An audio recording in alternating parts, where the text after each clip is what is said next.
A little bit of power there. 31.5. My performance eval is coming up. I'm trying to keep us on task.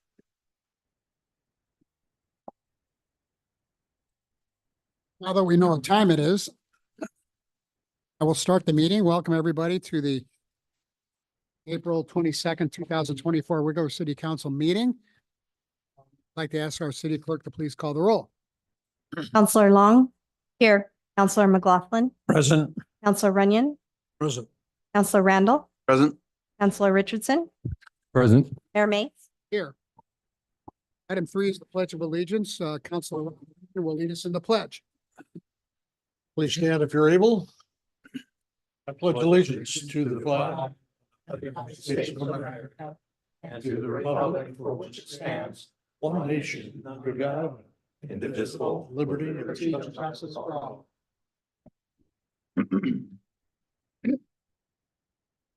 Item 4 is the approval of the agenda. Do I hear a motion to approve the agenda? Mr. Mayor, I'll make a motion to approve the agenda.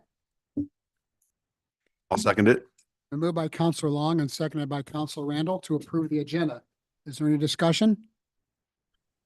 All those in favor, please say aye. Aye. Any opposed? Motion carries. Item 5A is the Dalles Area Chamber of Commerce Annual Report. Ms. Farquharson.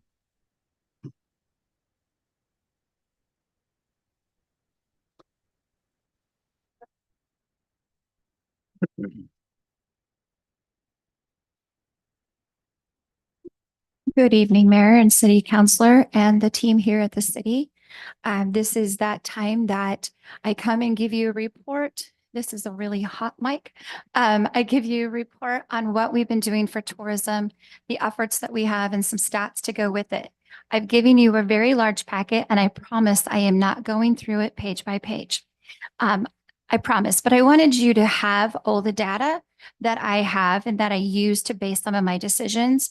And I'll briefly go through what that is. And then that way you guys can look over it. And if you have any questions, you can reach out and ask me and kind of go over it. Some of it is really fun, interesting data if you're a data junkie.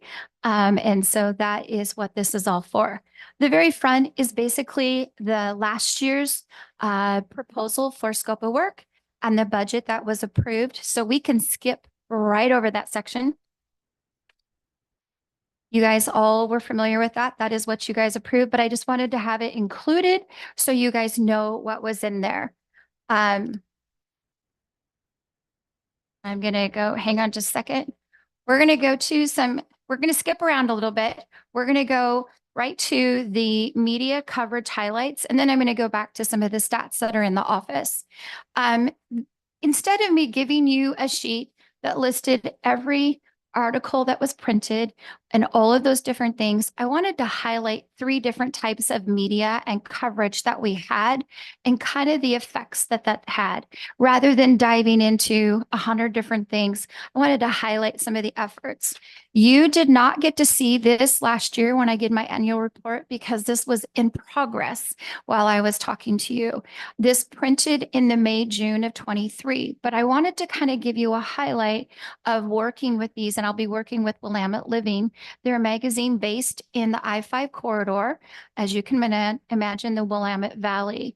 They do several types of different articles in there, and this one was the day tripper to encourage people to come and spend the entire day into destinations.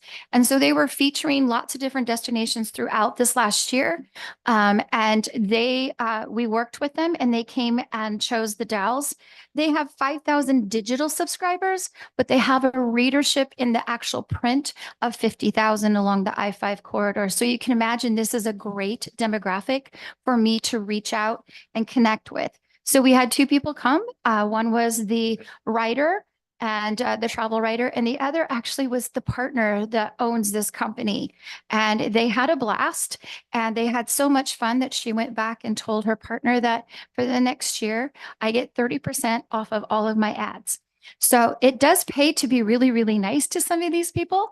But what you can see is follows. It is called a getaway to the Dalles. I just wanted you to see this is one way that the travel writers do. They highlighted many different places in the community, and they're actually coming back because they didn't get to do everything that I had planned for them because they ran out of time. They were enjoying themselves. As you can see, they actually made it quite a few different places in our community. They included that shop, stay, place, and eat and drink. Those are those things that they highlight. And they do sometimes the staying just in hopes that that person stays too long and they need to stay overnight. So that is one method that we used for media. If you turn the page, it says True West at the top. Just there you go. Perfect. We were awarded in the top 10 true Western towns. So this is an application process. Only 10 are chosen every year. We have been number 10 once in the past 8 years in this award from True West. True West is a nationwide publication that goes out, and they have a very large readership, and they reach 260,000 readers in 1 month. So to be awarded this accolade of being number 7, not number 10, we went up the scale, was very huge. And so the story is to follow so you can see what that story is. It's very nicely done.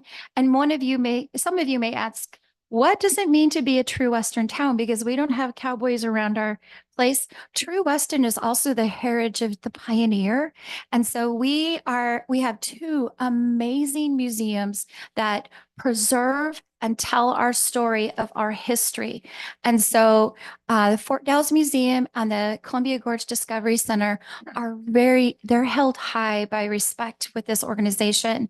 And so that is why we're preserving and telling our story of the Oregon Trail and the pioneers. It's not always cowboys. So that is what they used, and we got awarded. There's an application process. We filled it out.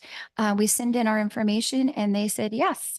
So we got that. And then at the very end, I believe, of that story, there was a lot there with that story. Our ad is integrated into the story. So I just gave you these that have our ads within, and that way you guys have an idea rather than seeing a whole bunch. And I'm going to flip. You can go. I love this. Amy's doing a great job. Thank you. Go right to the KETU. This is the 3rd type of campaign we tried this year. This is a very spendy campaign, as you can see. TV is expensive, but we know that our demographic is Portland because it's a quick trip here, and they like to make day trips, and they like to come if the family can come. Well, we decided that our businesses really need to have their story told. So we worked with KETU. They have a new series. They kind of named it because we have Explore the Dalles. So they went and thought, oh, let's do Explore Local. So they did a whole campaign for quite a few months with other communities also on that Explore Local. We had 9 businesses. They're listed, featured in each one of those. There was a promo ad that went with it. And then there was about a 4-minute segment aired on AM Northwest and the live afternoon. So there was 2 segments every week, each week for 9 weeks. And Amy's going to pull up the promo. This is what played all throughout the week to advertise that we were coming.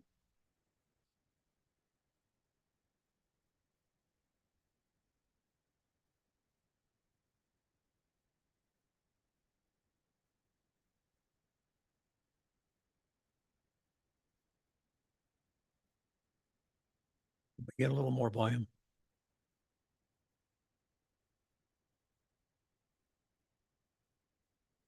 Okay, this is the feature one. That's great. It's fine. Nope, you're good. This is the feature one that they did.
So we did 9 different segments that way of different stories, and I have them listed, all the businesses, and we made sure that they were all different kinds of businesses to hit those different demographics within Portland. And then on the 2nd of January, we overtook the entire AM Northwest show with all episodes tied in together. So we owned the whole show that day and just portrayed the Dalles with all those stories. So here on that page, you'll see that those are the 696,200 impressions. And that's how they measure these different shows. It is an impression. It's not considered a view. And so they work with the Nelson ratings for this, but that's what we received for the Dalles in this type of a promotion. And you'll see that that promotion costs 27,700. Now, what we did is the true cost per each segment was 2,300 and 33 and 34 cents. We asked from each business a $200 payment. We wanted to make sure that they were locked in, they were going to hold true and have a little bit so that they were committed. And then we covered the rest of the 2,133 and 33 cents through the tourism budget. All of them felt like this was a really great deal. There's no way they could have bought that kind of coverage with just $200. So we felt like that was a really good partnership in making sure that they were just secured. And then we had fun having that full segment belong to the Dalles. We have heard lots from different people who come and called Charlotte and said, I want a packet. I saw you on KATU. I want to come to your town. When Jonna did hers with Route 30, it just happened to be right before the Witches Walk. We had so many people come from Portland, and she can tell you, they came to her as like, we saw you on KATU, we had to come. So it worked. It was the right distance with the right type of message in the right timing of the day. So we had all of those. And Amy, you want to just do, it's a 15-second, I promise it's short. This is the promo that played every week for those 9 different weeks.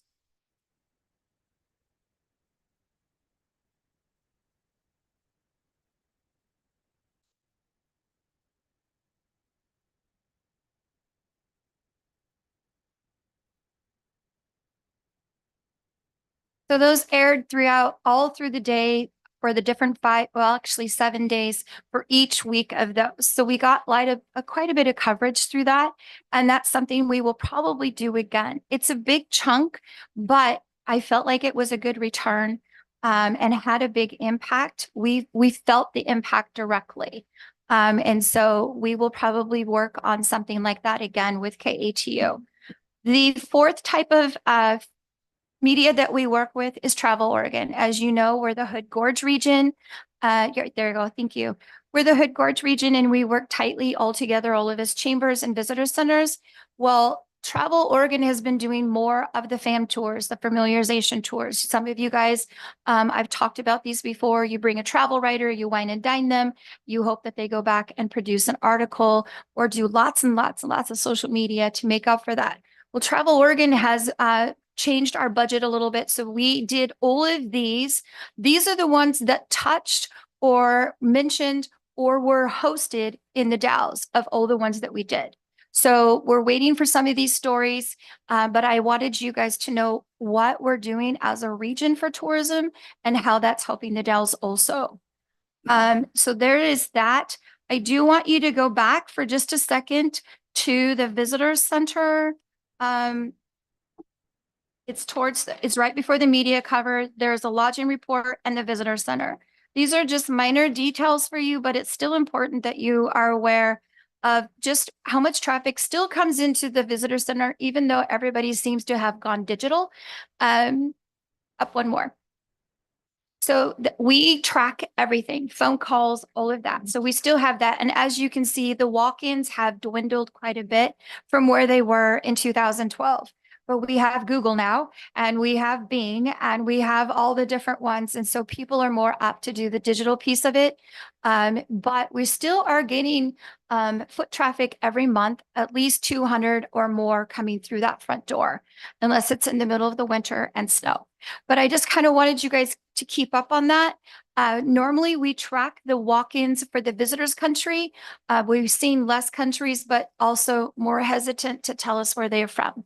So they'll sign it with their name, but they don't always put the country where they're from. The state ones are like, sure, why not? I'm already here. So it just is an interesting dynamic. Then the next one is our lodging report. And I run this. This is the one that comes from Travel Oregon, just so you can kind of see where we were, where we are, and how all of that works. You will see that since 21, 22, it has gone down. As you know, that was the first year people could just go and the whole state exploded because you still couldn't travel out of the country. So everybody was traveling within the Northwest. And then 2022 out country, out of the country travel opened very wide. Every country was available by that time, the early 22. So this is just kind of a reflection of that.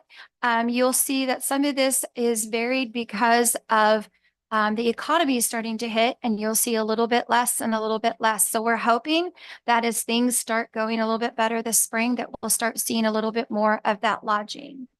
So I'm going to make you hop one more time. See, this is an interactive. You're going to go to past what we just talked about for the media and the different ways to advertise. And I'm going to have you go down to visitation to the Dalles. This is the Datafy system that we have for all this different data. I've used a lot of this to determine where I'm going to advertise, what kind of demographic am I advertising to, what kind of ads do I need to be putting out there. So this will give you a summary. Their data does better to go for the calendar year. So I'm giving you the calendar year of January 1 to December 31st, and it's compared to the previous year. So that way you have it. I am not going to go through this whole thing, I promise. But it gives you an idea on the next page, how many trips have come to the Dalles. We are up 20% compared to what we were the previous year. Visitor days are up 20.7%. And then the average length of stay is right about 2.9 right now. And so that is what that, and then if you look right next, the monthly volume by visitor days, you can see that 23 has really excelled until you get to November and December and October. Some of that is when we get winter weather. Miss Addie at Cousins is kind of happy because all the trucks get stuck here, and our hotel lodging goes up. So we had a really bad winter that year, and she had lots of guests. So hey, there's a way to have a silver lining on every occasion. So it gives you by day. Naturally, we're busy on Sunday and Saturday, and then it gives you length of stay. How many percentages at 1, 2, 3, 4, 5, and 6. As you can see, our 3, 4, and 5 day stays increased this last year in 23 compared to 22. You can dive as deep as you want into this data, but I wanted you to have it if you're a person who loves this. You can see the age demographics, if their income, their household, their education, their ethnicity. You can also start looking at that visitation to the Dalles, the top geolocation markets. This is where I have the fun, and this is where I dive deep into it. Who is my best market? Well, I'm looking at all of these radiuses and Portland, Yakima, Seattle, Spokane. I advertise Portland, Seattle, and Spokane, and I have touched into Eugene a little bit. So, you know, I'm starting to expand and do some is social media, some is digital, and finding those markets that are print in those other locations. Those are the people who are looking at our website, and you can look and go more. But I think just the overview and looking at that. So then you can go to the spend data. It's got two, there you go. Amy's got it pulled up already.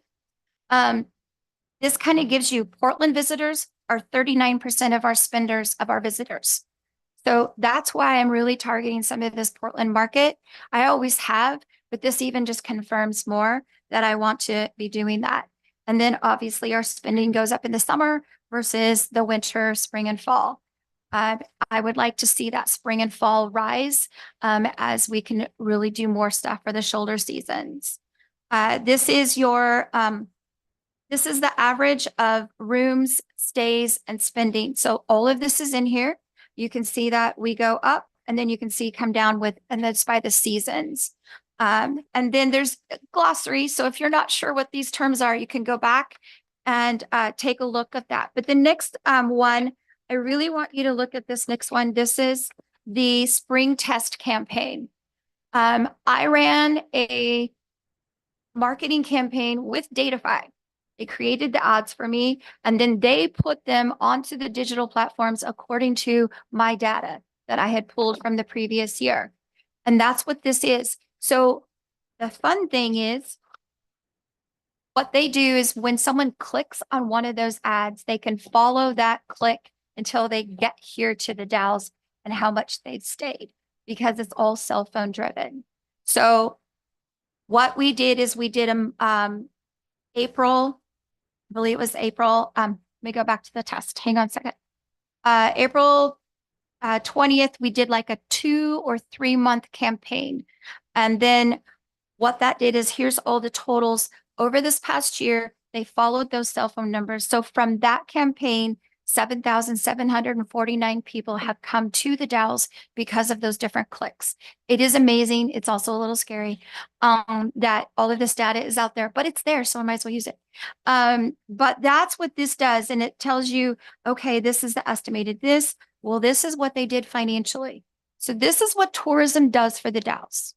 This is just a short campaign that I ran as advertising. So then you can follow those advertising dollars, and it represents 656 room nights that we did from that campaign. So those are some things I wanted to include for you. So you just have that information. It gives you all the way to where they came from, what their ages are. There's a lot that I won't go into because it would take us all night, and we don't want to do that. So I want to bring you now to our proposed community work plan, which is at the very end with the blue and the red. This is what we are proposing. The contract or the scope of work is very similar, just because this is our last year of a 3-year contract. It's not varied greatly on those different things. The one thing that we are trying really hard, there's a lot of different programs we're doing in the chamber that we're hoping will get people from our door to the other doors. Some of that is the token wall. We have coupons, I don't know if you knew, that are made from wooden tokens that Workshop does. We have an entire wall, and a lot of people love it. We also use those in our promotions baskets that are going outside. When the mayor takes the basket to the conference that he goes to, they're in there so that we encourage people to come and visit and do those things. It's pretty simple as far as we're staying on course with what we've been doing. We're adding and trying to find new markets, new ways to do that. Like this campaign that we just did last year with KATU. We'll be looking to do that again with probably Coin and KATU. I actually have an episode on an outdoor recreation show that'll be airing in about 3 weeks, and I'll send that to you. Even though it's a fishing show, I was pleasantly pleased with, he sent me the link today for the test. And it features 11 businesses in the Dalles that have nothing to do with fishing in 30 minutes. It was pretty spectacular, and it made me really proud of our town. It was really fun to watch. So I will be sharing that with you when we get that, just so you guys can have that too. Before I get to the budget, is there any questions? All are quiet. I have one. If not. Okay, go ahead, Mayor Mays. I'm looking at the visitation to the Dalles sheet of The Datafy or mine? Datafy. Okay. according to this, Portland and the Quad Cities generates almost 61% of the total number of trips here. Yep. That, okay, then you look at their spending, they only spend 51% of the money. Some of them are, well, some of them could be corporate. Some of them could be come here, do something and leave very quick, could be meetings. They're going to catch everybody who's coming this way. And so some of those are not overnight stays, and they're coming here specifically. If you think about, there's also people who actually commute from Portland to here. So it captures everybody in that aspect, but they still hold a very large percentage of the spending in this community. So that is definitely a great target for us to reach out to. But Seattle also is a good target. And then I'm also looking at Spokane because I have gotten traction there also. Great question, though. I was kind of surprised that the Quad Cities would be twice as much as Seattle. I mean, virtually every category. So you're not surprised. Nope. I got some questions about the other part of this, but Okay. Hey, you and I can meet for coffee. How's that? Just kidding. All right, I'm going to go into the budget here. Mr. Mayor, can I ask two quick questions? Just because I just thought of them now. How long has DataFi been around? Do you know that off the cuff? 2018. Okay, so after Eagle Creek was what I was kind of thinking in Yes, terms of data set. It was. I tried. The other question I have is, are you pulling data in from the airport as well, or is it just the? I have not put the airport in my thing, but that's something we can probably look at again and put in new points of interest, another fence. I didn't at the beginning just because I was really trying to focus on what was in the Dalles. But that is something that we can add. I was just reflecting on that when you were talking about the airport and how it's grown It has. and the number of jets sitting on the tarmac. Yep. Military and the fuel sales at the regional airport are through the roof. So it's a vital part of our community and should be incorporated. I will work on adding that point of interest. Any other questions on I know it's a lot of data and a lot of information, but I just wanted to make sure it was in your hands so that you guys can review that and then just ask me, just make a point. Well, just call. I'll come and meet you and try to go through some of that if something pops up. The budget, basically only a few items have raised. Those are items that we had talked about previously that do change very much with the economy and what's going on. And that's part of that is labor, your utilities, sometimes the equipment repair, rent went up just a little bit. And then also the travel and mileage, and then of course, marketing. I increased the marketing by 5%. The rest of them are the 3% cost of the increase that you see every year. Marketing has actually almost doubled in cost. And so what 30,000 would cost for that campaign that I did would now be sitting at probably 50,000 if we did that. So there's some things that we have to look at. So that is why I increased by 5% on the marketing piece so that we could make our dollars go further and leverage what we have to try to find as many different aspects that we can to promote the Dalles. It's a pretty straightforward budget. I try to keep it consistent, all lining up for you guys. Is there questions on it? Who is the property owner for the chamber building? Chamber of Commerce. Got it. They've owned it since 1936. you know, when the city presents a budget, sometimes we go over the budget, sometimes we go under the budget. Mhm. I look at the numbers from 2023-24. And, you know, I know you don't operate like we do because this is the contract we have with you to compensate you for expenses that you're going to be spending. And the reason that the blue column, the 23-24 budget that you came and right on. So- Budget with every one of these line items. So here's the thing with, as a contracted, if we don't use the dollars to the penny, it stays in the general budget for the city. And we can't go over, we can only spend what is allotted for us at that time. If we do go over, then the chamber pays it. So I try really hard not to go over. There are so few times like with utilities and all of that, we just don't do those things with you. If we find that there's a better marketing opportunity, I'm going to take it. And we just do that for the chamber, just covers the rest. But if we don't use all of it, then whatever is left in the funds, because it all stays here at the city. I don't know if I think all of you guys understand that. The dollars are here. The only money that's paid out to the chamber each month is the salaries and the admin. The rest of it have to be submitted to the City of the Dalles Finance Director for to be paid. And it's actually paid directly to the vendor unless there is some reimbursement costs because we've paid them up front. And then we have all the receipts and it's approved and then paid to us. So whatever we don't use and leave on the table does stay with you guys. We try to really get it close, but we try not to get it too close because we don't want a panic downstairs. So we try to be very good. We keep really track of everything. It's in its own bookkeeping system at our office. And if we ever have questions, we just call Angie and her team with Lisa and we say, can we have a report just to make sure we're on track? So, yeah, we try not to surprise If anybody. you don't spend it, it stays in the city's general fund. Yes, it does. And if you overspend it, you guys eat it. Exactly. That's a really good way to put it. So guess who tries not to overspend? Regarding the salaries, now you increased that by 3% last year. It went up, I think the same. 3. Yeah. Is that earmarked towards a specific employee or number of full-time equivalents, or how does that work? Is it?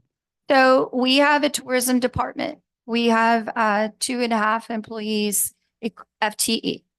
And sometimes we'll bring on a part-time person. Sometimes we have full-time. They all have benefits. In order to have professional staff, you need to have professional benefits. And so that covers 2.5 people basically for the definition of FTE.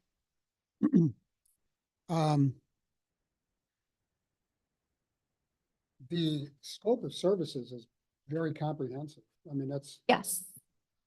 I can shorten it someday. Less paper. But yeah. So it was asked of me several years ago to have a very specific, very outlined, very detailed scope of work. And I have just maintained that. It just covers what we do as a whole, but it puts it down on paper for you guys. With the city years ago to develop it. Yep, I did. And I understand that you mentioned, Matthew, in your last report 2 weeks ago that we would be contemplating a RFQ that would go out for. Is that correct? Potentially, Mr. Mayor, as Lisa noted a moment ago, this is the last year of the contract, which is actually an extension of 3 years per the original contract agreement.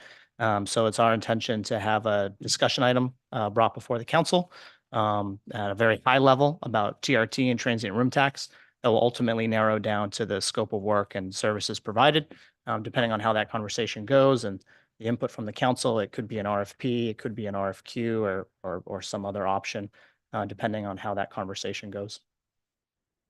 Okay, and I take it you're gonna redo the scope of services, or certainly take a close look at the scope of services to see if it's too much.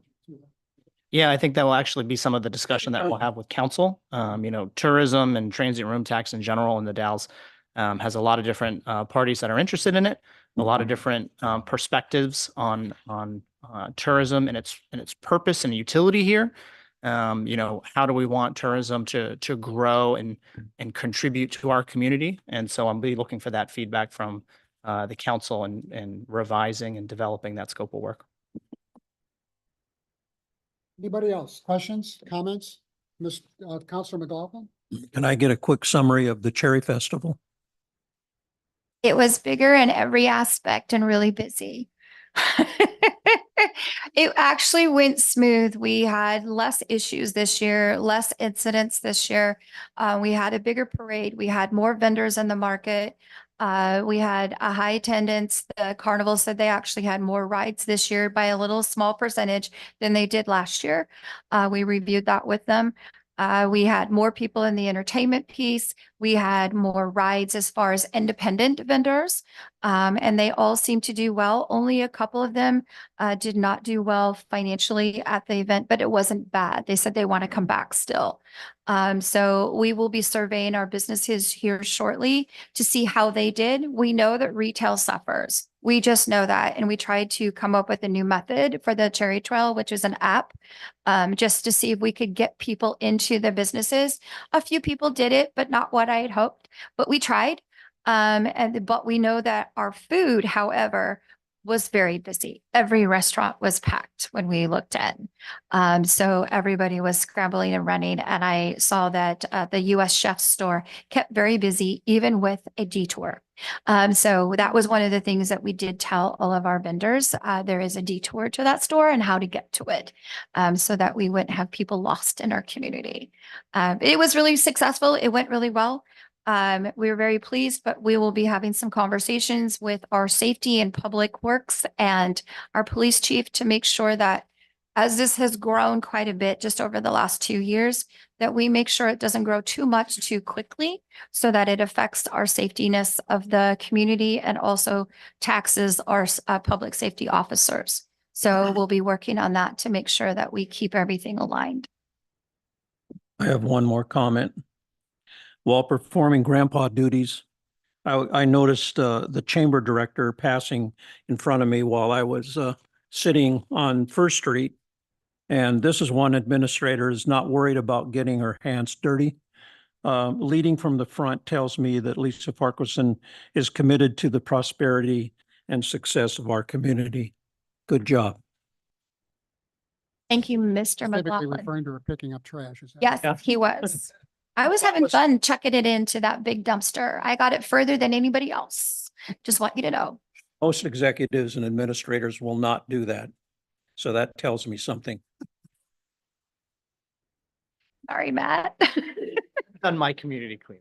Oh, Okay, all right. no, I Any- did see that. Yes, he was there with daddy duties. Yes, he was.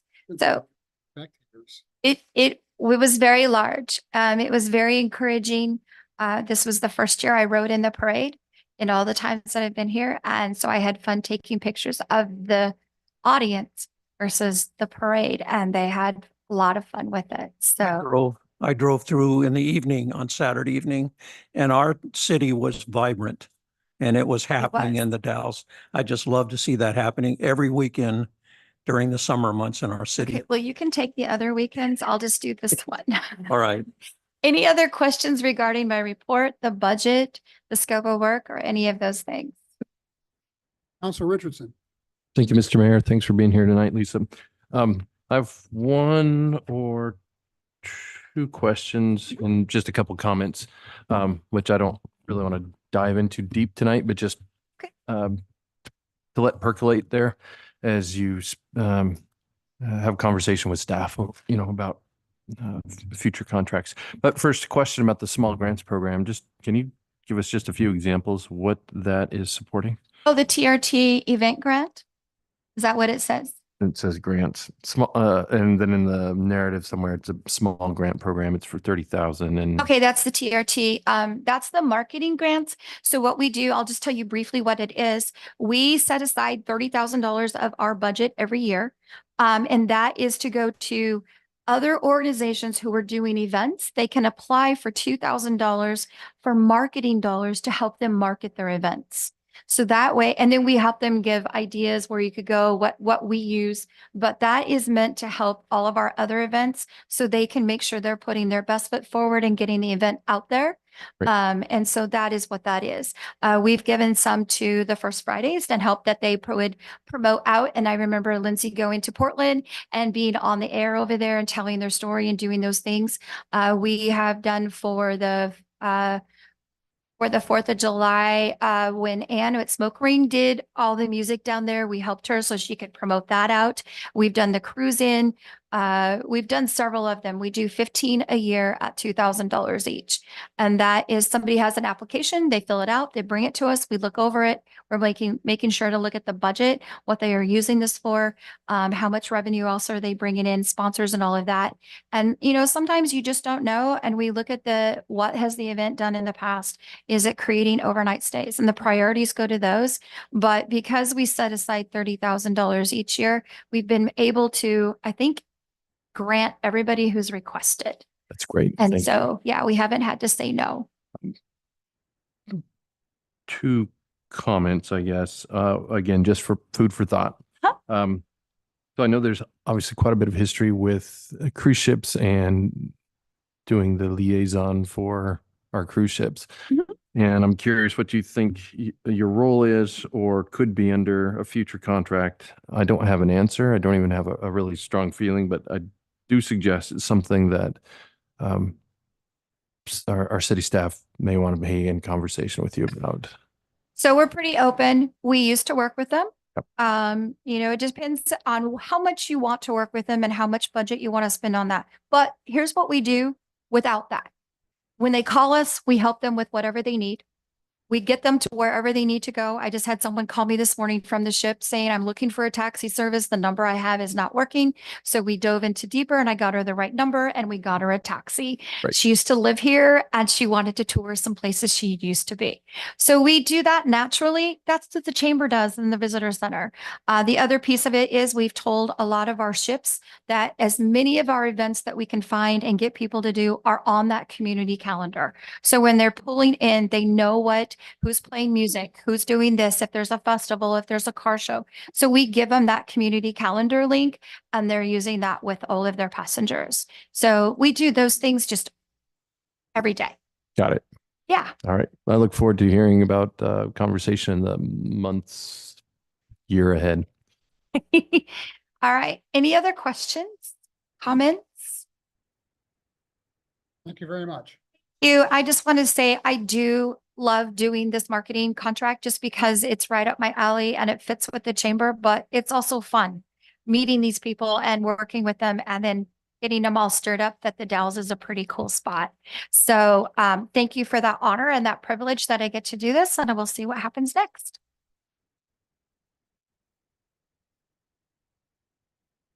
Okay, item 5B is a report on the watershed management projects and grants, plural.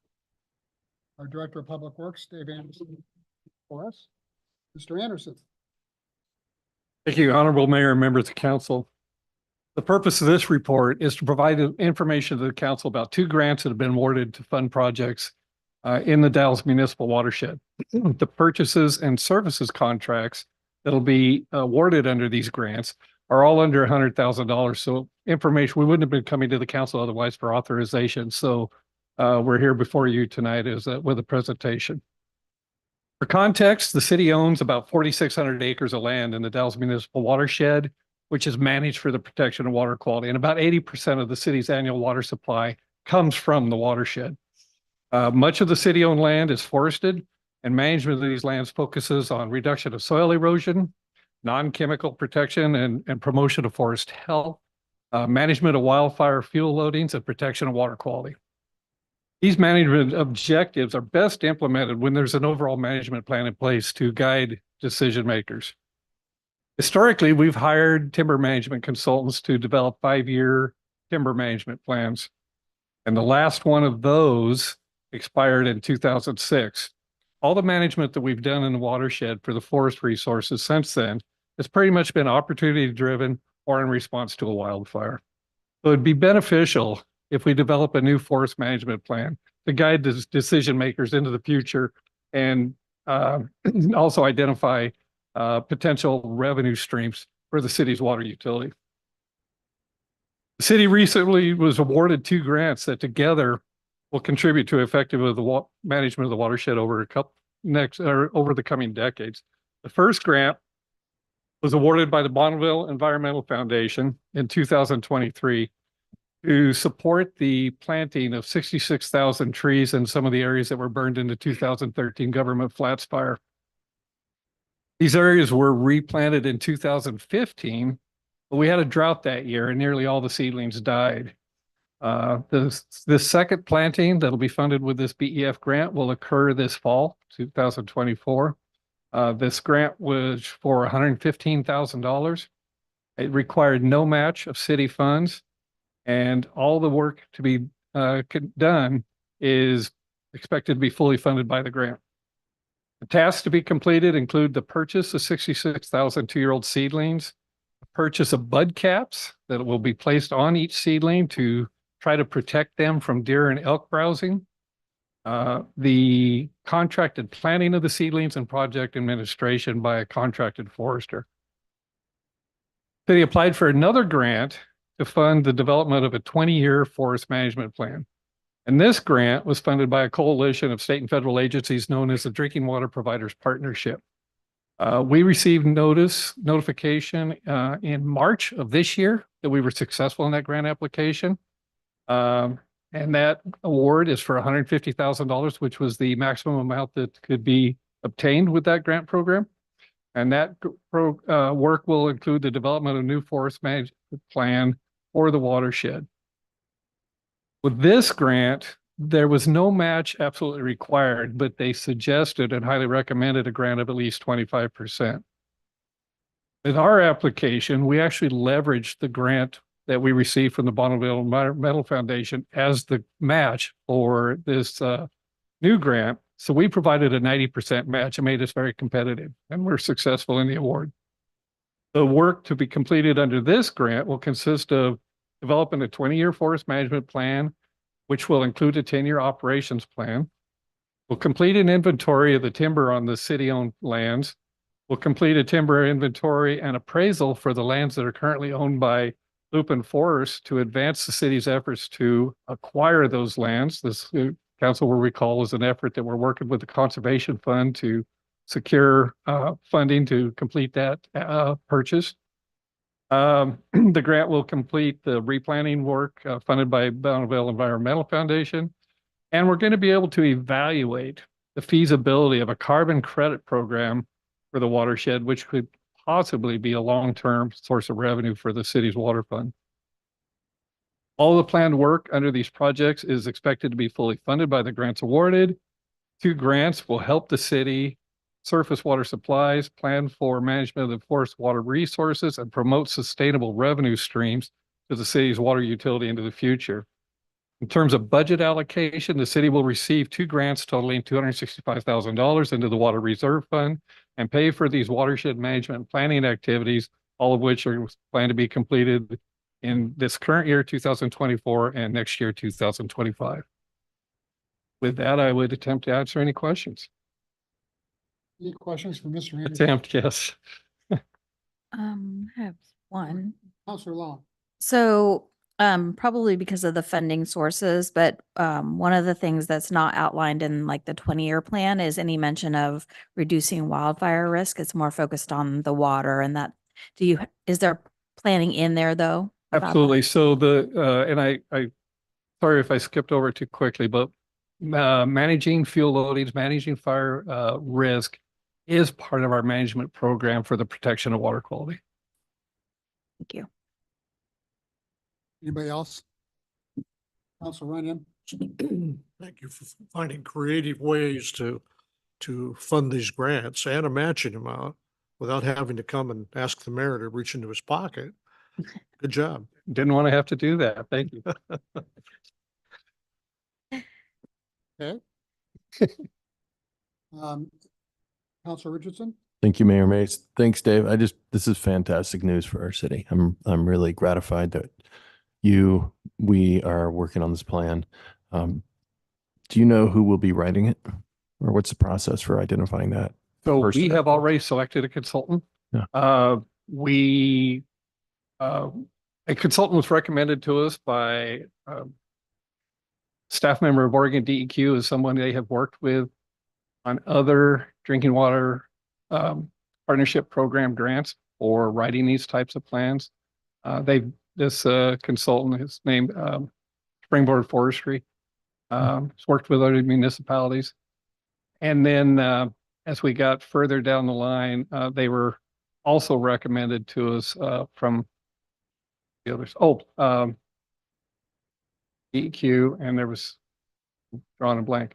There was a second source that recommended the same consultant. So we felt really good about selecting him.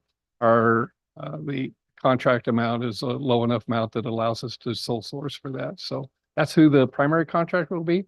We will actually contract directly, and he will coordinate the work with another contractor to do a lot of the local field work, the actual on the ground inventory. That's Skookum Forestry out of Lyle. Yeah. So they're pretty local, not a lot of travel time, and that'll be a cost savings for us to do that. That's great. I mean, to my mind, anytime we can be looking at 20-year plans to manage our water supply and have other people pay for it. That's a win. Yeah, a couple of wins. Yeah, good job. Anybody else? Speaking of that, Google is going to be making about $28.5 million worth of improvements to our infrastructure, including obviously our water system in the near future. That work's currently underway. The sewer system improvements are nearly completed. On the water system side, the 2 new wells have been drilled. And work is beginning on the infrastructure to support them. The new pipeline loop main has been constructed, so all of that work's underway and is expected to be completed in the next several months. Google's paying for all that. Because that 80, you're saying, I've heard this 80% percentage consistently, that 80% of our water supply, drinking water supply, comes from the watershed. Could you detail the other 20% where that might? So that comes from the wells that we currently have. And as water use in the Dalles increases, at least in the near future, at 80% from the watershed is going to come down a little bit, and we'll be utilizing a little bit more water from our existing wells and from the new wells. Just to reiterate that 0% comes from the Columbia River. That's correct. Yeah, we don't utilize the Columbia River for any of the city's drinking water supply. Contrary to what a lot of people think. Okay. We'll assume their proximity that's where our water comes from, right? Anybody else? One more, if you don't mind. Since I have you and I have the microphone, we're on the topic. What's the time frame, do you suppose, or do you have a time frame in mind for starting to look at aquifer storage? So one of the testing? 2 new wells. Yep. That, like I said, has been drilled, and now they're starting to build all the infrastructure around it. One of those 2 is our first ASR well. So we are probably looking at our first recharge season next winter. It'll be here before you know it. Thank you. Anybody else? Thank you, Dave. I guess this is an FYI, no actions. This is, yes, pure information only. Thank you very much. Okay, item 6 is audience participation. During this portion of the meeting, anyone may speak on any subject which does not later appear on the agenda. Up to 3 minutes per person will be allowed. Citizens are encouraged to ask questions with the understanding that the city can either answer the question tonight or refer that question to the appropriate staff member who will get back to you within a reasonable amount of time. If a response by the city is requested, the speaker will be referred to the city manager for further action. The issue may appear on a future meeting agenda for city council consideration. We have a Bo Kenyon signed up to speak. Come forward, please. Is the clock working tonight? Okay, you got 3 minutes and you'll see the clock above. Well, barely. That's my problem. Is eyesight, but I'll try. I'll let you know when you have. Okay, let me. Okay, Mayor Mays, City Council, everybody, thank you for inviting me. And Bob Kenyon, I've been in the Dalles for 24 years. So the theme of what we're bringing up here is to promote the center of the Dalles. And one way, the way we want to do is bring the center transit center back to the center of the Dalles. Call it maybe the central connection hub instead of being out in the far west part of town. We've done kind of a straw poll along the way, and most people just say, why did they put it way out there? Well, you don't know. I wasn't paying attention then. I was a driver then. Now I have eyesight problem, impaired eyesight, so I don't drive, so I use a link. What came up, what prompted this was the schedule change. There were 2 buses to Hood River, 8 o'clock and 10:45 every morning during the week. The fixed bus schedule brought the 2 buses back in at 8:15, so they missed the 8 o'clock.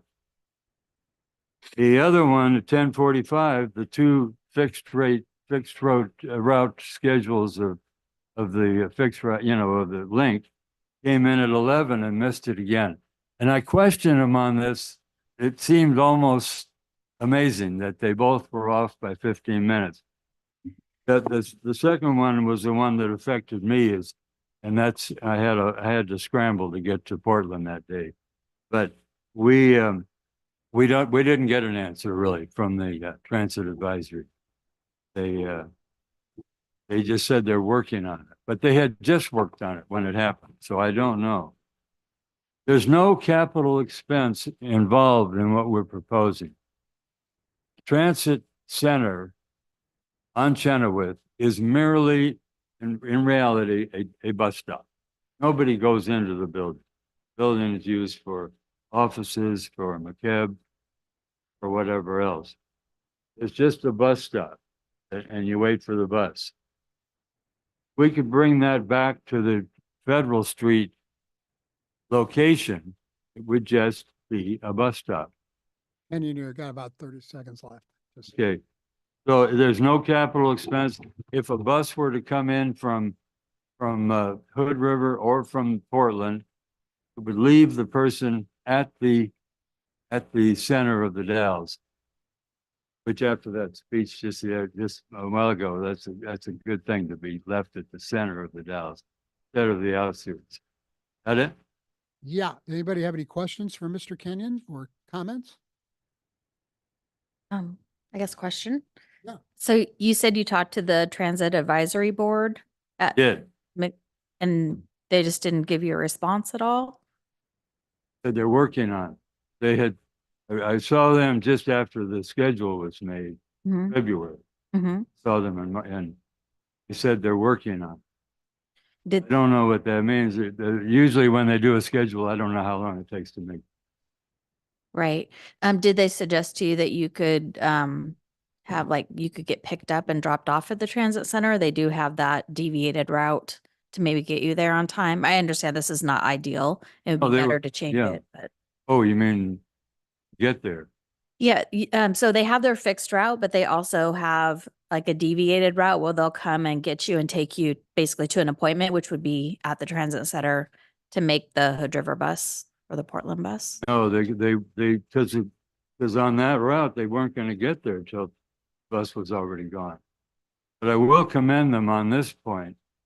A couple of drivers, when you want to get off at a near your home, they've been extremely good about that. But I think what you're mentioning, they'll even go a block or two off and drop you off. Yeah, I've had that on the fixed route. But You can if you're also going, ask. yeah, it doesn't work when you're going. But you can ask for a specific pickup and drop off though. I think it's maybe 50 cents more. You can do dial a ride. But we have these fixed routes. And anyway, yeah, you can do dial a ride and never use the fixed route if you want. Any other questions for Mr. Kenyon? Thank you very much, sir. Okay. Is there anyone else who would like to address the city council for up to 3 minutes or anything that's not on the agenda? Okay, we'll move on. Item 7 is the city manager's report. Mr. Cleaves. Thank you, Mr. Mayor. Just a couple updates here. One, I wanted to let the council know my intent, given the time of year that we're at, looking towards the warmer months of June and July and our fireworks show. We had our recent discussion item at a council meeting a little while ago. There was quite a few different perspectives, both from the audience and from the council. And so my intention this year is to, similar to what we've done in prior years, is stay in close contact with Mid-Columbia Fire and Rescue and coordinate with Wasco County and continue to observe the drought conditions and the heat conditions over the course of the next few months. Given the timeline that we're looking at again, we were trying to coordinate that discussion with when fireworks permits were beginning to be issued. That time has already passed. And so we'll just continue to do business as normal for this year. And if there is action needed, we'll bring that back to council. If there's interest in council in having continued conversations about fireworks and fireworks bans or of any degree or nature, we can certainly bring that back for future years. And so there was a lot during that discussion. Just wanted to confirm that intention. Also wanted to provide an update on the Waldron Drug building or Getchell building. Our rare volunteer has designed an excellent project working with our community development director and an economic development officer to bring back the ghost signs on either side of that building. And so they've designed a project, received some funding support from the Urban Renewal Agency, and the actual installation has begun. I think the pole that the projectors will be mounted on is in place. And the artist will actually be on site tomorrow to move that project forward with maybe a tentative kind of mid-May launch time. We'll have a little bit of pomp and circumstance around it, most likely. The facility supervisor, that was a very difficult position to fill, but we have filled it with an excellent employee, Mike Kasinger. He's still getting his feet underneath him, but he will be diving into the report, or quite a few different reports we have on the Getchell building and the Waldron Drug building, to assess what action is needed there, in particular for safe accessibility of the building. I will say, when I was on the Ferris wheel over the weekend, it's got one of the best roofs in town, I'm telling you. So that Ferris wheel was useful in that regard. Our short-term rental moratorium is still in place, and so that was action that the council took last year. Again, some of the effort from the community development director in the planning department. That expires on November 26, 2024. And so we are having that deadline closely in mind as we develop potential options to bring back to council for consideration. We are down a senior planner in the community development department. So the workload's pretty high there. But I have every confidence that they'll bring back some recommendations for council discussion. The holiday decorations in partnership with Parks and Rec are nearly completed. At the last council meeting, we had a big tree in the background, or the back of the council chambers. That should be completed for this next season. And actually, the Chamber of Commerce has taken down the string lights that are on the street lights on downtown Second. That's going to be an annual process moving forward, unless I'm mistaken, to time and coordinate with daylight savings. So when we hit daylight savings in the fall, the string lights will go back up. And then when we spring forward in the spring, they'll be taken down. And that'll be primarily a maintenance issue, longevity and lifespan issue. Just having them up all year, as I know personally, puts a significant maintenance cost associated with them. I also wanted to mention that the Tony's site has a survey up for community feedback. There's a couple banners right on the corner of the Tony's lot. It's been picked up on some of our social media pages in town. And the process there is to solicit some feedback from the community on what they may want to see at some future development at the Tony's site. And then the last thing I wanted to note is that the city council has a meeting tomorrow night for executive session. There's also the rescheduled water master plan work session on the 29th at 9 a.m.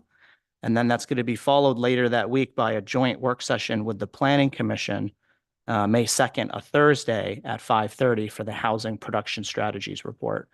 So I just wanted to highlight that those additional meetings, those additional work sessions, we tried to space them up a little bit more, but with the staffer for our water master plan needing to reschedule due to a car accident, it's going to land on the same week. So it'll be a busy week, more so normal for the councilors here. And with that, I'd be happy to answer any other questions. Any questions? Okay, we'll move on to item 8, city council reports. We'll start with Councilor Runyon. Nothing new to report. Councilor Richardson. Thank you, Mr. Mayor. Just a couple of brief items. One, on the 9th, I attended the Gloria Center open house that is up and going, and looking forward to a grand opening next month. That is a real resource for our community. Very thankful for that. The 11th, we had a conversation with our city manager about several city projects. On the 16th, I attended a URA meeting in which we discussed several projects and budget. And I was going to mention the Tony's QR code survey, but you got to it. Thank you for that. On the 17th, attended traffic safety, and this morning attended a houselessness meeting with yourself, Councilor McLaughlin, and some of our staff. Thank you, Councilor Randall. Thank you, Mr. Mayor. I don't have much, just that I rode along with yourself and Councilman McLaughlin in the Cherry Festival Parade on Saturday. Good time was had by all. Counselor Long. On the 16th, I met with City Manager Cleaves for a one-on-one. And that evening, I also attended the URA budget meeting. And I am planning on attending, I should say, I attended the Cherry Festival, which we've already discussed, and it was great. And I will be attending the League of Oregon Cities Conference this Thursday and Friday in Klamath Falls. Counselor McLaughlin. Last Wednesday, I met with Tim Ernest for an SDC committee meeting for the airport to investigate SDCs and potential charges. We had a homeless meeting today that I attended. Airport meeting last Friday in the morning. Let's see, I did participate in the Cherry Festival with our mayor and Scott. St. Mary's called me and wanted to know about, they had received a grant for a new fence surrounding the facility, the school, and they wanted to know details. So I directed them to our planning commission with our leader there. And I did go to the Gloria Center and investigate, and I was extremely impressed. I will be attending the LOC conference this Thursday and Friday, and if we can get some wood chips from the chamber, I'd proudly hand those out to other cities. All right, and that's my report. Thank you. Item number 9 is a consent agenda. Items of a routine and non-controversial nature are placed on the consent agenda to allow the city council to spend its time and energy on the more important items and issues. Any councilor may request an item be pulled from the consent agenda and be considered separately. Items pulled from the consent agenda will be placed on the agenda at the end of the action items section. Tonight, we have 4 items on the consent agenda. Number 1 is the approval of the April 8th council meeting minutes. Number 2 is a resolution concurring with my appointment of Bob Wood to the Traffic Safety Commission. And I'd like to say that the agenda also calls for my appointment of Jan Oldenburg to the Beautification and Tree Committee. However, I'm withdrawing that recommendation, mutual agreement with Jan, to perhaps be brought before the council at a later time. Number 3 is a consideration of a proposal to increase the mayor and city council stipend. And number 4 is a consideration of a proposed exempt city employee cost of living adjustment. Any comments? Well, Mayor, I'd like to pull item C for separate discussion. Councilor Richardson has requested that item C be pulled and would be then placed on the agenda at the end. I guess it would become item 11C. Is there any objection to that? No. Okay, consider it done. So, do I have a motion to approve the consent agenda, items A and D, and the one appointment of Bob Wood in item B? Do we have a motion for that? I'll move that. Also move. Second. I'll second that. Moved by Councilor Richardson and seconded by Councilor Long to approve consent agenda items A, D, and the appointment of Bob Wood to Traffic Safety Commission. Is there any discussion? All those in favor, please say aye. Aye. Aye. Any opposed? Motion carries. Item 10A. Consider authorization to replace the wastewater treatment plant ultraviolet disinfection. Oh, we have a public hearing. I'm sorry.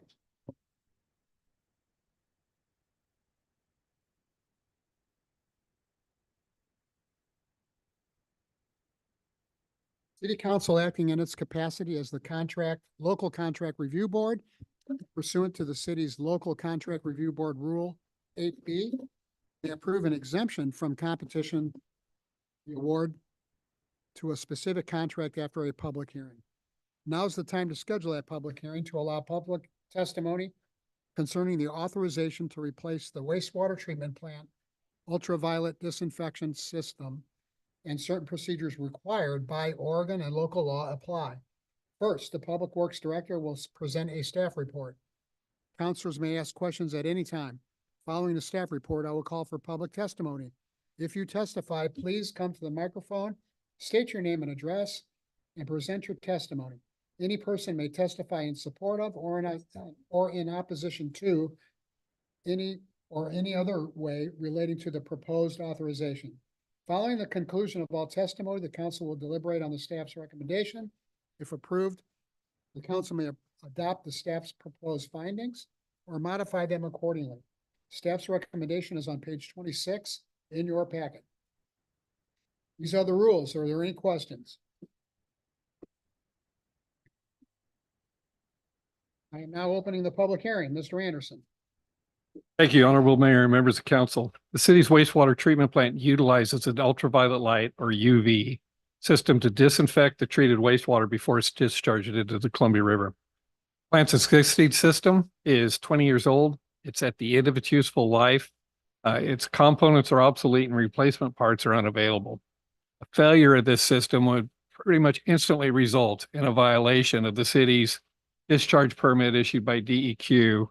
It would be a Class 1 violation, and fines could be as much as $12,000 per day if that were to happen.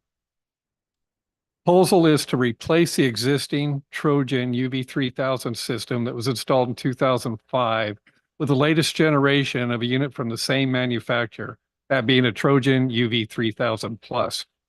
The system will fit into the concrete disinfection channels at the plant without any need to modify or reconstruct them.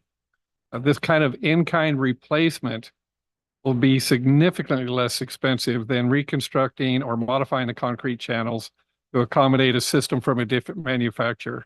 Plant SCADA system is already currently configured to connect to the Trojan system. We've received a proposal from William H. Riley and Company, who's the sole vendor for Trojan Technologies in Oregon and Washington. The proposal provided a purchase price of $342,900 for the equipment and $34,500 to install it. The total cost to purchase and install the system would be $377,400, and an additional contract would be issued to a local, we received an estimate of about $6,500 by Coburn Electric to do the electrical work that would be necessary to complete the installation. Normally, the purchase of goods over $100,000 would require a competitive procurement process where a contract would be advertised for bid. In this case, only one type of unit will fit into the existing disinfection channels without reconstruction or modification, and that unit is available from only one supplier. Therefore, staff's recommending that the City Council, in its capacity as a local contract review board, consider an exemption to the normal competitive process to purchase of replacement equipment for the wastewater treatment plant. Local Contract Review Board Rule 8B allows the City Council to exempt from competition the award of a specific contract or class of contracts upon the adoption of certain findings after holding a public hearing. City Council's basis for approving staff's recommendations here should include, first, the nature of the contract for which an exemption is being requested. In this case, it's a purchase contract for goods provide for the in-kind replacement of the UV disinfection system at the city's wastewater treatment plant. The estimated contract price or cost of the project. In this case, the anticipated price of the proposed purchase is $342,900 plus $34,500 for the installation, for a total contract of $377,400. Findings to support substantial cost savings, enhancement in quality or performance, or other public benefit anticipated by the proposed exemption from competitive solicitation.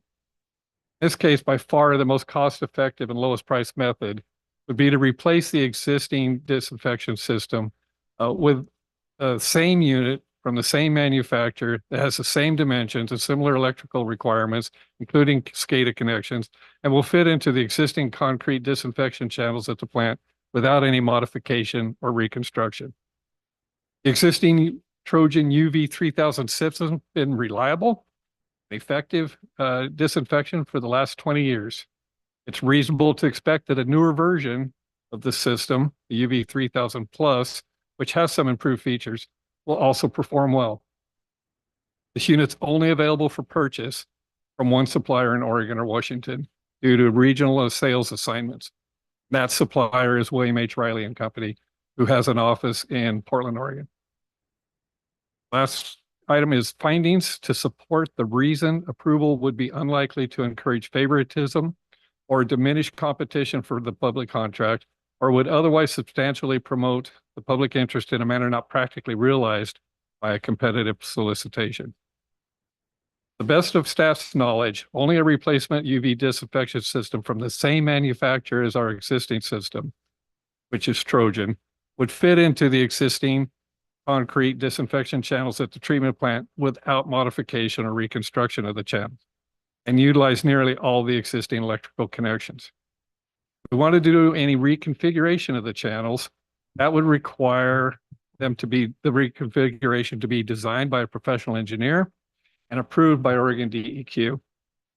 It's unnecessary to expend the financial resources which would be required to re-engineer or modify the UV channel.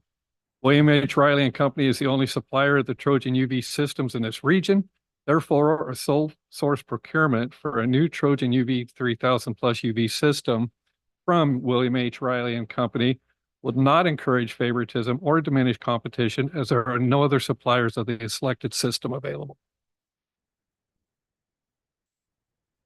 A description of the proposed alternative contracting method to be employed. Staff proposes to award a sole source procurement contract to William H. Riley and Company for the purchase and installation of the new Trojan UV 3000 plus disinfection system. And lastly, the estimated date when it would be necessary to let the contract. With the City Council's authorization tonight, staff would issue a purchase order to William H. Riley to initiate the procurement within about 2 days of City Council's authorization. As I previously mentioned, the second requirement for exempting award of these contracts from competition under the Local Contract Review Board Rule 8B is a public hearing to allow any interested party to appear and provide testimony regarding the proposed exemption for the purchase of the replacement UV system. Following the hearing, the city must consider the proposed findings and any testimony from the public and may approve exemptions as proposed, approve them with modifications, or deny the requested exemptions. Proposed findings which are presented for the council's consideration and potential adoption tonight are as follows. Finding number 1, that exempting award of these contracts from competitive solicitation provides substantial cost savings, enhancement in quality or performance, and has other public benefits as supported by the following. And those following points are as follows. 1, the most cost-effective and lowest price method to replace the existing end-of-life UV system is to replace it in kind with the current version of the same unit from the same manufacturer. It has the same dimensions and similar electrical requirements and will fit into the existing concrete disinfection channels at the plant without any modifications or reconstruction. The finding is that any modifications to the UV channels and introduction of different equipment would need to be designed by a professional engineer, approved by Oregon DEQ, and constructed by contractors. The additional costs to redesign and reconstruct UV channels are unnecessary if the existing system is replaced in kind, with a new Trojan system. Third finding, the existing Trojan UV 3000 system has a reliable and effective disinfection unit for the last 20 years at the city's wastewater treatment plant. It's reasonably expected that the newer version of the system, the Trojan UV 3000 Plus, will also perform well. Proposed Trojan UV 3000 Plus system is only available for purchase from one supplier in Oregon and Washington due to the regional sales assignments. That supplier is William H. Riley and Company, a well-established supplier of water and wastewater equipment, whose closest office is in Portland, Oregon. And the sole source procurement will save staff time and avoid the project implementation delays that would be associated with a competitive procurement process, a process for which there could ultimately be only one bidder. Second finding, Exempting award of these contracts from competitive solicitation would be unlikely to encourage favoritism or diminish competition for the public contracts, or would otherwise substantially promote public interest in a manner not practically realized by complying with the solicitation requirements otherwise applicable under the local contract review board rules as supported by the following.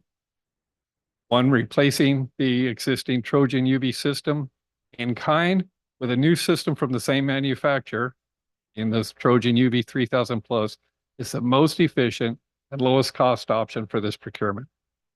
The Trojan UV 3000 Plus system is only available from one supplier in Oregon and Washington, that being William H. Riley and Company. And since William H. Riley and Company is the only potential supplier of the selected lowest cost option, the issuance of a sole source procurement contract with the William H. Riley and Company would be unlikely to diminish competition or encourage favoritism. Budget allocation, the current 2023-24 budget identifies $3,199,520 in Fund 57 allocated for wastewater treatment plant improvements. Purchase contract from William H. Riley and Company for a new Trojan UV 3000 Plus system would be for a total of $377,400, including installation. A separate contract for an estimated $6,500 would be issued to a local electrical contractor for the required electrical work. There are adequate funds available for the proposed purchase. With that, and following the results of the public hearing, staff's recommendation is that the council move to adopt the proposed findings presented herein and approve the exemption from competition for the award of a procurement contract with William H. Riley and Company for the purchase and installation of a new UV disinfection system in an amount not to exceed $377,400. Okay, is there anyone in the audience who would like to comment or testify in support of or in opposition to, or have any comment relating to the proposal? Anybody in the audience? Okay, hearing and seeing none. We will now deliberate in the city council. Does anybody on the city council have any questions or comments? I do. Councilor McLaughlin.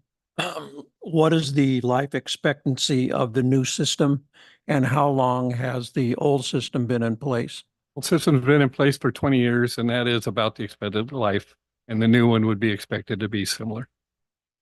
Thank you. Else? Councilor Richardson. Very brief comment just for those keeping track at home. Pardon me. You know, were this an item we bought every year or two, I'd insist on a public bid process, but given that it's critical, it's every 20 years, we need it, and it's worked really well. I'm good with the staff recommendation. Anybody else? No, I can make a motion if you'd like. Councilor McLaughlin, would you like to make a motion? Yes, Mayor Mays, I move to adopt the proposed findings presented herein and approve the exemption from competition for the award of a procurement contract with William H. Riley and Company for the purchase and installation of a new UV disinfection system in an amount not to exceed $377,400. I'll second that. Moved by Councilor McLaughlin and seconded by Councilor Richardson to authorize the replacement of the treatment plant's ultraviolet disinfection system. Is there any more discussion or questions? All those in favor, please say aye. Aye. Any opposed? Motion carries. Thank you. Thank Mr. Maynard. Item 11A is to consider an ordinance accepting dedication of real property and quit claiming real property. Mr. Chandler. Good evening, Mayor Mays, councilors, Joshua Chandler, Community Development Department. This next item is for the consideration of the adoption of special ordinance number 24-600. In September, this last September, an application was submitted for our site team, our pre-application to develop the property on the corner of 8th and Laughlin Streets. This was to develop a single family home with an internal ADU as well as a garage and an ADU. At site team, city staff identified a couple questionable portions of the property, portion of the property that actually encroached into the street, into the existing Laughlin Street, as well as a back portion of the property that may or may not be an alleyway. I'll get into that. So this area throughout the report, as well as the attachments, the area that projects into the road is called out here as the dedicated area, and the area on this backside is either the alley or the quit claimed area. An alley, currently looking at, the reason this came up is, staff was looking at Wasco County's assessor's map as well as the Wasco County base map, and it clearly shows that on the backside of this property is an alley. And as we delve into it, it may or may not be the case. An alley currently exists on the western side of the property, and it exists across Laughlin Street on the other side, but it appears that, it may or may not terminate at this property at 8th and Laughlin. So as a result of these two portions of land that are mentioned, staff was unable to determine the full extent of the property boundary lines needed for development of the site and required further research into this. To assist in this research, the city employed the services of local surveyor Ben Basita of AKS Engineering, formerly Tennyson Engineering. I think Ben is actually on the video, and we can ask, if there's any questions that come up, he can answer those if I can't get to them. This work included researching the subject property's underlying subdivision, deed history, prior surveys to help determine the location of this alley through the block, as well as adjusted the property lines along Laughlin Street to a fixed distance behind the existing back of the sidewalk. So for reference, Laughlin Street right here at the corner, there's existing sidewalks that go all the way around the property. It's a very old portion of town, but it appears that there's a portion of land that is sticking into our right of way. A survey of the property was then conducted to determine the full extent of these property boundaries. In addition to this work, Mr. Basita assisted the city in conducting some additional survey work for the purposes of sanitary sewer lines that are basically, we went through and kind of cleaned up the block, if you will. Although this was completed under the same contract, fees and work associated with that easement work will not be referenced any further in the staff report. This property is actually located in one of the older portions of the Dalles. The documentation on the extent of this documentation on the overall extent of this alleyway was rather inconclusive. The alley is located between the southern boundary of Fulton's addition and the northern boundary of Neese and Gibson's addition, with both of these subdivisions platted pre-1865. Fulton's addition makes no mention of an alley, whereas the Neese and Gibson's addition references an alley, but has no mention of width. Currently, as I mentioned, Wasco County's map, Wasco County Assessor's map has an alley listed on the map. GIS has an alley listed on the map. There's some differences in what that measurement is, but then a title report said it's about a 10-foot width. So overall, what we get down to is that with this documentation, although it's unclear, it is implied that there is actually an alley in place on the backside of this property. So one of the main purposes of establishing an alley is to provide utility access.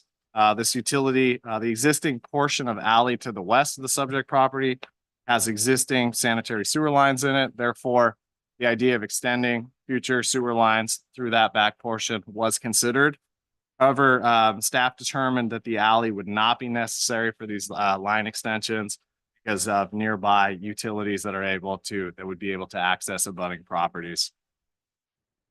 With the city identifying the lack of need for these utilities, is the city's intent to relinquish all control of the land to the owner, all the control of this land on the northern side to the owner of the subject property, provided, however, that the property owner relinquish the dedicated area that encroaches into Laughlin Street right of way. Essentially, we're laying out here a land swap, if you will.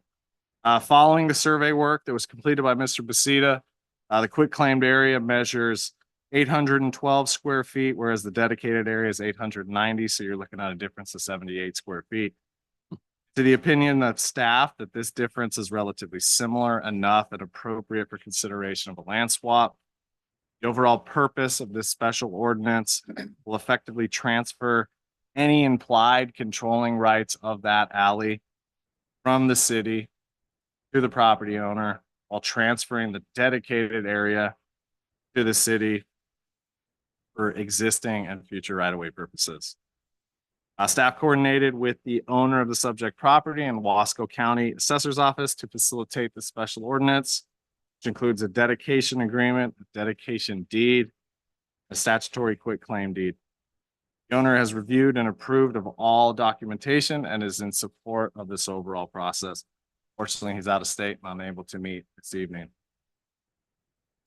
If council adopts a special ordinance tonight, city manager will be authorized to execute the dedication agreement in both deeds to finalize this matter and bring ownership of the dedicated area back to the city.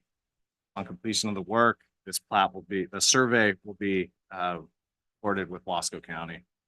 In addition to this work, staff has provided the preliminary, although not recorded, survey to the property owner to help lay out their overall design of the property. The owner is in the process of finalizing the documentation for this permit, and the staff anticipates reviewing and processing a development application in the coming weeks. So this project has been completed. We're about 95% complete. We just need to do some final cleanup. The total cost to the city for this project, including surveying, research, and mapping, estimated at $9,000 with final mapping fees calculated at the final recording stage, and those range between $550 and $600. The city's Public Works Department will have funded this project through the street fund. And with that, staff's recommendation is move to adopt special ordinance number 24-600, special ordinance accepting the dedication of real property on Laughlin Street, claiming real property between East 7th and East 8th Street by title only as presented. I'm more than happy to answer any questions. And I also, like I said, have Mr. Ben Basita on the line if there's any technical survey questions that I can't answer. Interesting case. Yeah. Any questions for Mr. Chandler or comments? I'm looking at the survey and I went over and drove through there and I got all confused because it says East 7th Street on the survey. Shouldn't that be 8th Street? Correct. Yep. That has been corrected on another. This is still the prelim, but yeah, before it gets recorded, it'll be cleaned up. Any other questions? Anybody want to make a motion? I can make a motion. Councilor Long? I'll move to adopt special ordinance number 24-600, a special ordinance accepting the dedication of real property on Laughlin Street and quitclaiming real property between East 7th Street and East 8th Street by title only as presented. I'll second it.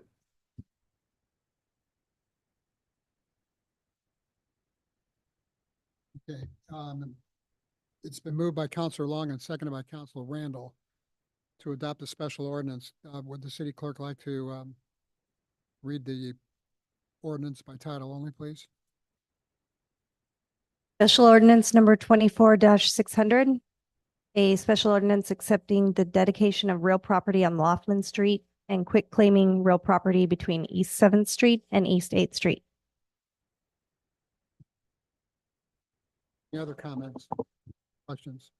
All those in favor, please say aye. Aye. Opposed? Motion carries. Thank you, John. Thank you.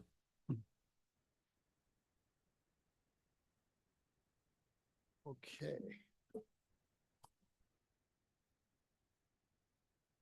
Item 11B is an intergovernmental agreement to approve an intergovernmental agreement personal. for library services with the library district. Mr. Plebes. Thank you, Mr. Mayor. And included in your packet is my brief staff report. In essence, it summarizes a library, an intergovernmental agreement we have with the Wasco County Library District. This district was formed in 2006, and the district levies taxes to provide funding for the operation of library services in Wasco County. This includes the Dalles Library here in the Dalles, along with Duffer, Maupin, and I think some other ancillary services down in Shanneco. Thank you, Shanneco and Ty Valley. The Wasco County Board of County Commissioners is the governing body of the district, and the BOCC appointed a library board with various responsibilities related to the operation of these branches throughout the county. In 2007, we entered into the first IGA shortly after the district was formed in 2006.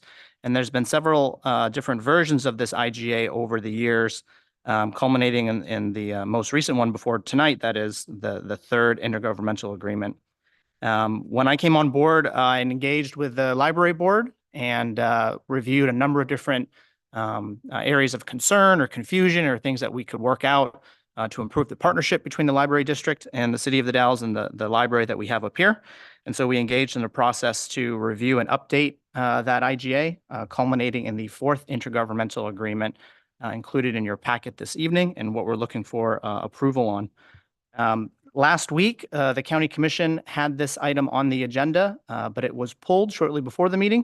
There was some additional diligence they needed to do, specifically, I believe, around the concept or the dynamic of who's actually signing this document, if it's the Board of County Commissioners themselves, or is it the Board of County Commissioners acting as the governing body of the district. I spoke with their attorney earlier today. She has every confidence in being able to resolve that. It may result in some minor edits to the signature page, but nothing substantive at this point. It'll be on a council agenda, I think, the first meeting in May. And so the staff recommendation at the end of my staff report will need to be amended to include contingent upon approval from the Board of County Commissioners. So I wanted to make that note. I also wanted to thank the library board. I know Corliss is in the audience here, and Corliss, if you have anything to say, please come up at the end of my staff report. I wanted to thank you for your time in going through this. I know we had to work through a lot of different things, and I really appreciate the efforts on behalf of the library board to work all these things out. I know that there were a lot of issues that had cropped up over the years, and I also wanted to specifically thank the finance director for working with me through this process. There were a lot of different pieces. Two of those most notably, as I noted in the staff report, was the dynamic around maintenance and capital improvements. And so we added some clarifying language there and adjusted the agreement so that the library district and the city would share equally in capital improvements going forward at the facility. And this is partly due to the dynamic that the library district, doesn't pay any rent in a, very pure tenant landlord kind of relationship, and that we both have a vested interest in that facility and the services rendered there. The other piece that we added some clarifying language around was on the administrative transfer that the city charges for the services provided by various departments from human resources to finance to IT to facilities and others. In the exact same manner and methodology that we use for the Public Works Department and as of last year, the airport as well. So those are two highlights in particular I wanted to call out. So overall, the staff recommendation is to move the fourth intergovernmental agreement for library services with the Wasco County Library Service District, contingent upon approval for the Wasco County Board of Commissioners. And I'd be happy to answer any questions that you may have. Ms. Marsh, you have anything you'd like to say?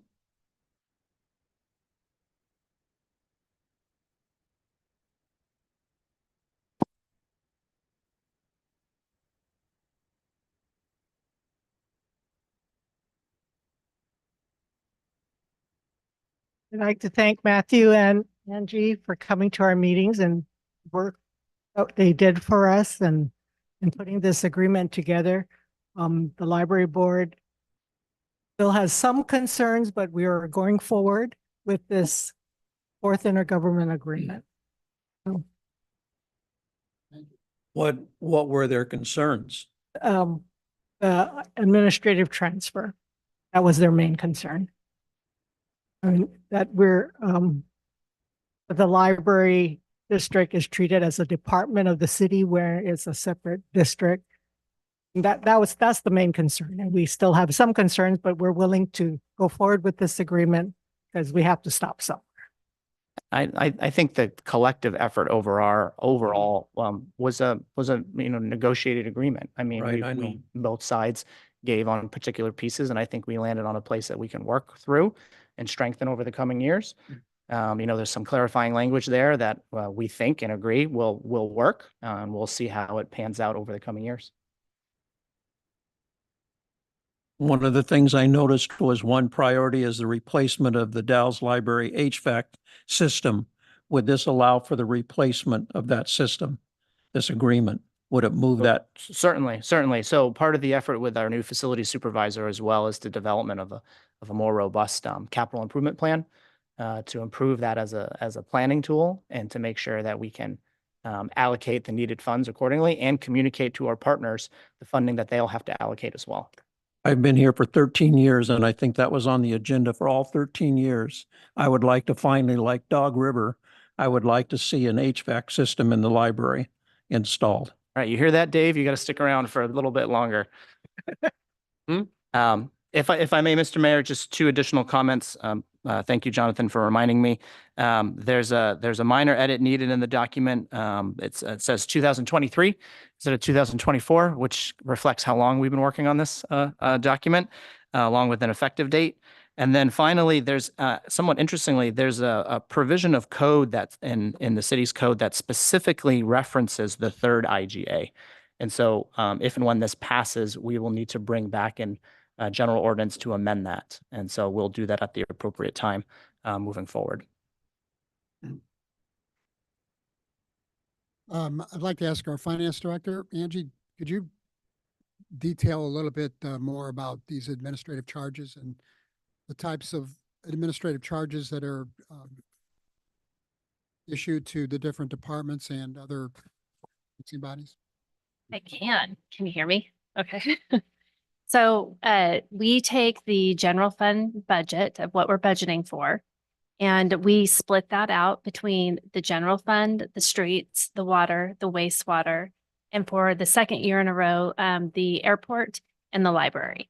And so how we actually come up with those numbers is that we do an audit. For example, for finance, we look at the accounts payables for like the invoices that we're paying for the year. It could be the receivables that we're paying, also by the amount of payroll, which divides up the human resources section also. And that's how we come up with those audited numbers on what we think that cost is going to be.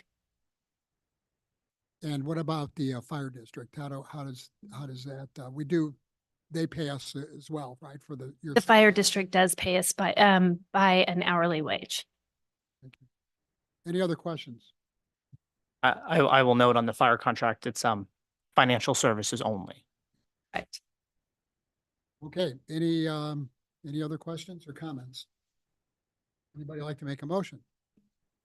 I can do that, I guess. Mayor Mays, move to approve the fourth intergovernmental agreement for library services with the Wasco County Library Service District contingent upon approval from the Wasco County Board of Commissioners. Second, anybody? I'll second. Moved by Counselor McLaughlin and seconded by Counselor Richardson to approve this intergovernmental agreement for library services with the library district. Is there any more discussion?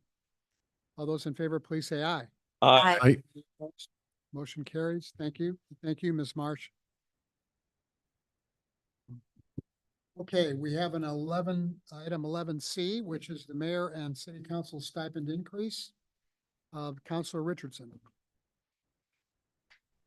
Thank you, Mr. Mayor.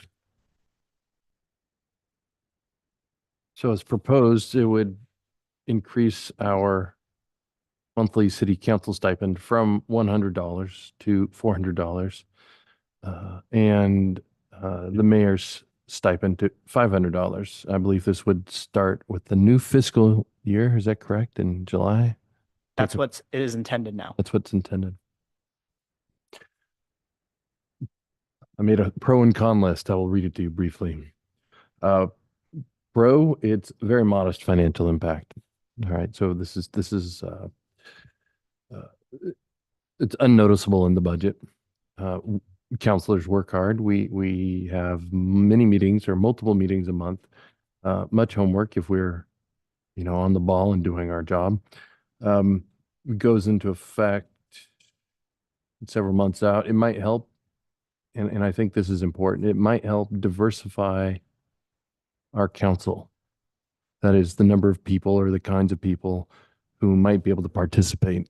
I'm able to participate because, well, I make the time, but I also have a certain amount of flexibility with my job and a certain amount of seniority. And my kid is graduated and has moved off. So I have a lot of flexibility in my life, but that would not have been true 10 or 15, 20 years ago.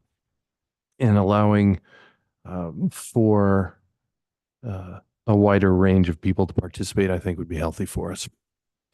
I'm not sure there are any cons. One could argue that since this is a public service, that it might require a certain amount of sacrifice, or that we know what we're getting into and shouldn't be compensated whatsoever. I think a stipend, though, for the previous reasons, makes good sense. And the only reason I asked to pull it is just out of an abundance of wanting to be transparent and not let anybody feel like we kind of like slip this through undiscussed. I also noticed that, and I agree with you for bringing it up for a discussion. So. Any other comments? Well, Councilor Long? yeah, I'll just say that I did have a conversation with someone who might potentially be interested in running for city council. And she's in her 30s with 2 small children. And we were talking about how change in the payment might help her cover childcare and some other things that she has to deal with in order to be on council. And I do think it would be nice to have more diversity of age and other diversity on council. There are expenses that I encumber as a councilman that are not compensated, so I personally pay for them out of my own pocket. Now, we all do that. Yeah. And so this would just be a way of reimbursing us for those expenses. So I'm okay with it or without it. So, but all of my monies that I get are donated anyway. So. Yeah, I appreciate that. Thanks for sharing that, Councilor McLaughlin. I feel like I had yet another point in favor and it has escaped me. I apologize. Anybody else? Nope. Anybody want to make a motion to approve the proposed increase to the stipend?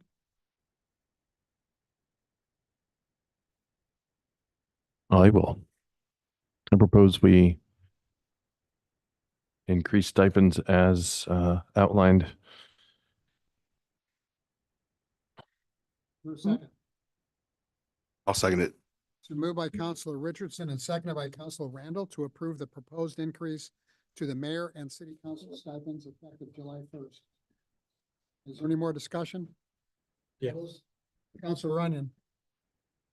Didn't think we were going to do this at the council level. I thought it was something we were going to prove to forward to the budget committee to look at when I was first told about it. Is that not the plan? Is we're voting now to approve it? Well, so this will be included in the budget proposal in May. But my understanding as council sets compensation, we need that action by council, which in this situation, it's a little, because it's the council approving their own increase. I think that's why there's an ensuing discussion. But the council sets those compensation levels, and so I'll need that authorization to include it in the proposed budget. So the budget committee will have an opportunity to comment and. Certainly, I'll make a point to mention it. So this is really a recommendation to the budget committee to approve, deny, or adjust. Well, so this will allow the compensation, and then I will put it in, or I have put it into the proposed budget that the budget committee would review next month. So it does get overview by the budget committee. Yes. So they could zero it out if could they zero could it give out. us a recommendation. They could come back with a recommendation in the budget that says, no, we don't think this is appropriate. But it allows, a vote tonight allows that possibility to increase the compensation. Right. As council sets compensation, I can't just put a number in there without your say so for these stipends or for my own salary or some other staff person's salary. So this appears to be housekeeping. It's just something that's procedural that goes to budget or overview. I wouldn't consider it housekeeping because we don't often, I think this No, is we don't. only the second time a city council stipend has even really come up. And this is, the first time being establishing the council stipends after the charter amendment. So I don't know if I'd consider it housekeeping, but it is in a sense when we come to council for authorization for different pieces of compensation. Understood. Okay, I phrased the motion, actually use the words to approve the proposed increase. So that's accurate. I feel that's accurate. Okay. Any other comments or questions? None. All those in favor of the motion, please say aye. Aye. Aye. Any opposed?